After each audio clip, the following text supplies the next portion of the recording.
great. I was really pleasantly surprised by that. So we are going to talk about the music video smasher pass, the commentary, and just the overall quality of the release party. I really loved the Fate of Ophelia music video. I thought it was fun. I had a great time watching it. I am going to intentionally watch it again. I really enjoyed the behind the scenes pieces of filming each different part of the music video.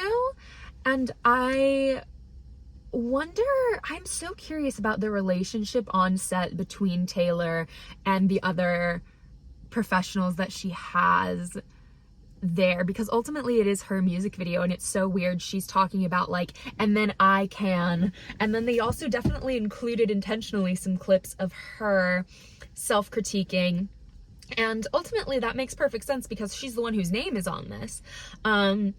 I thought they included a really good balance of like fun, and you could tell that there was a positive relationship generally between her and especially the I think she was the choreographer, the lady with the glasses, I'm pretty sure that was her, and her dancers. I don't know, you can definitely see like director Taylor, like it's a very clear personality that she has, it's a very clear mode that she has, and it just makes so much sense with everything else we know about her personality. And I kept thinking that whole time, like, what is it like not to be one of her dancers or her backup singers on that set? And I feel like she probably just strikes terror into like the anxiety of just being around her. But I also then wonder, so many people say that she has like a warm, comforting presence and that she like really tries to help you not feel that way. So I'm so curious, like if you were a PA, not one of the dancers dressed as a PA, but if you were an actual PA on one of the sets for the music video. I also thought it was so funny. You could totally tell they filmed this in one of those buildings they have them all over, but especially in like LA and New York, that are just different kind of rooms meant to be used as sets. And usually there's one or two rooms that like is set up as a dressing room, and sometimes you can use that for that like type of set, but also like you can use it as a dressing room too. And so they were just so like clearly filming in one of those. And it's so interesting to me, I'm jumping all over here just in the behind the scenes with the music video, but there was a lot of it. She's really proud of that music video and she really focused on it. And she kind of did the same thing with the Lavender Haze music video, but this one I feel like Lavender Haze was good and the music video was good and I liked both of them, but this is just so much more in every way. Her performance quality, the production quality, everything. The production quality of the Lavender Haze music video is pretty high, I won't lie to you.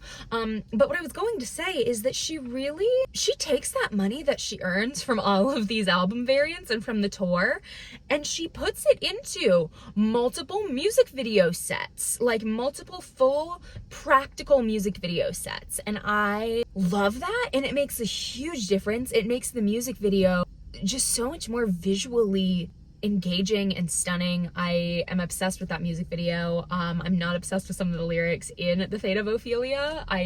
Overall I like the song though, and I love the music video, and I have to say I do think Taylor gave a great performance in it. I am yet to register an opinion on how I feel about Tay actress, but I saw Tay actress here. Tay actress was acting, and she was doing good. And Tay director was directing. I feel like she was very collaborative, not overly deferential, but definitely collaborative with the people she was working with, and I thought that was really cool. I do think that they showed very like short little clips while making us feel like we saw a lot, but really any sort of stuff like that, you know, is really quite cool and valuable, and I think this is the most we've seen of it in a long time, and I'm really obsessed with it. She definitely recorded. I was mad at first the way it seemed like all of this had been filmed for vertical and they were like stretching it out to be horizontal, but luckily it ended up all working out and looking good. So yeah, I was obsessed with the music video. I really think we put a little bit too much on the fate of Ophelia. I think that that is a line that she plucked out of her song lyric files, and she built upon it. And I do not think she reread Hamlet in order to write this song. I think that she generally knew what happened to Ophelia, and I think she generally knew about the painting and liked the painting. And I do think that the 47 is Act 4, Scene 7 of Hamlet. And that makes perfect sense to me. I really think that that's all that is personally. I was really happy with the commentary. She's just so good at PR and being honest when she's honest. Everything she's saying is true, but leaving out things that she doesn't want to talk about. Instead of being dishonest or deflecting, she just doesn't talk about things she doesn't want to talk about. Her commentary on Wood was very short and sweet, and she really just kind of like let the song speak for itself. The two songs that her commentary was really interesting on for me, three actually. The first one is Elizabeth Taylor. She loves this song as much as I do, and I love it so much, because I got the idea just based on the merch and the lyrics that she had released for the song, that she liked it, because I also really freaking like it, and I liked it even more hearing it in the theater. It was fucking fantastic. But yeah, she really had built that song out from the lyrics, Cry My Eyes, Violet, Elizabeth Taylor, and then built it out from there, and I'm just obsessed with the song, and I love that she is too. But the other ones that I thought her commentary was really interesting on father figure, because she distinctly said that she could relate to both the protege and the father figure in this song in different moments. And there's so many names that like flick through your head when you think about that. And the thing that makes it interesting is the like sinister tone that the song takes, and like the essential ending of the bond between the father figure and the protege breaking, and them ending up going against each other, and the protege winning out and becoming their own father figure, and kind of the cycle continuing. And that's so like toxic, and I want to know who she feels she has that relationship with. The name Scott comes to mind, obviously the name Olivia comes to mind. For a second, the name Sabrina. But then the other song that I really thought her commentary was interesting on was Life of a Showgirl. She really stepped up for Sabrina and said, I feel like she has what it takes, period. And I just want to know, she gave her red ring to the girl who wrote some trashing lines about Sabrina. And you know, with the song canceled and everything, I'm not sure she cares. I'm not sure it's that deep. I'm not sure it matters to her. Everyone can have their own song lyrics and relationships, you know, and she can still be friends with who she's friends with and respect who she respects. But yeah, I really loved how she stepped up for Sabrina in that moment. I also, I don't know how I forgot this.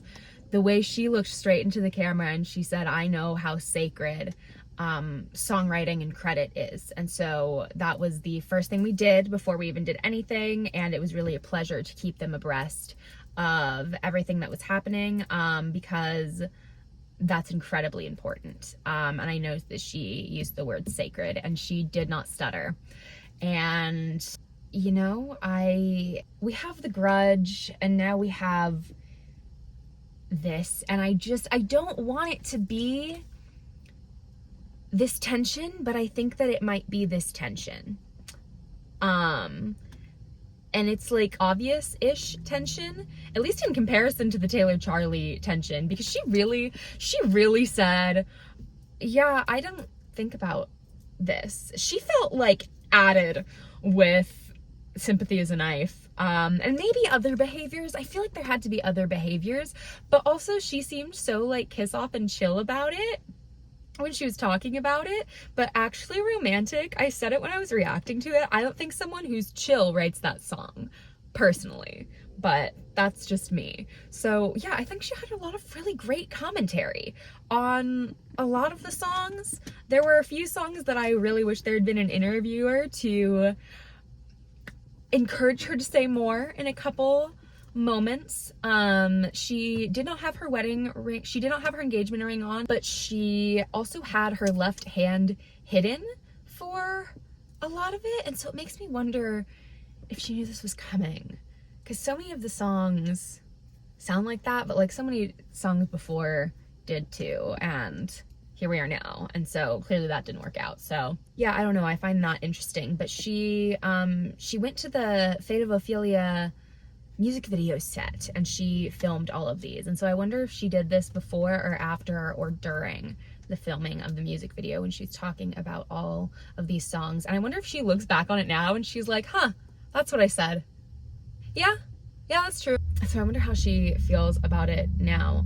But the music video bookended the release party movie. It started with the Eras Tour clock, and I kind of was hoping that like it would go straight in to a song from there, like a concert starting, but it did. She did start with talking and saying hi, which was nice, and I understand that. But yeah, at the end, after you had seen all of behind the scenes footage and stuff and her talking about it, they played the Fate of Ophelia music video once again before she said goodbye. So yeah, it was a really good time. I am so happy I went. It was well worth it was like $12 or $14. There was hardly anyone in my theater because it is Friday and I went before school went out, and I feel like I'm one of the only people who took off work for this because I'm a crazy person. And so yeah, it was really like chill and quiet, and I just sat in my little seat and danced and cried a little bit, and yeah, I had a great time. I'm definitely going to rewatch the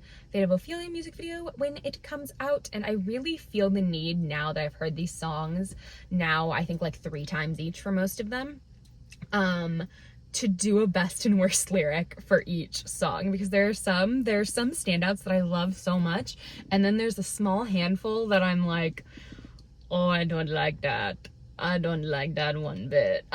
So let me know if that's something you guys would be interested in, if you went to the release party, how your experience was, if you love or hate any of these songs so far, if you've seen the music video, how you feel about it. I really appreciated it. I thought it was awesome. I thought all of the practical sets and practical effects and all of the dancing was so on point and so incredible, and I really appreciated it. Not to sound like a bootlicker, there's definitely some things from this album that weren't necessarily 100% my favorite, but yeah, I thought it was good. I had a good time. I thought the release party movie was fun. I think if it had been a full theater full of Swifties and stuff, it would have been even more fun. I think they did absolutely the most they could have done, and I appreciated it. So yeah, thank you guys so very much for checking in with me. I will be back with more Life of a Showgirl content very soon.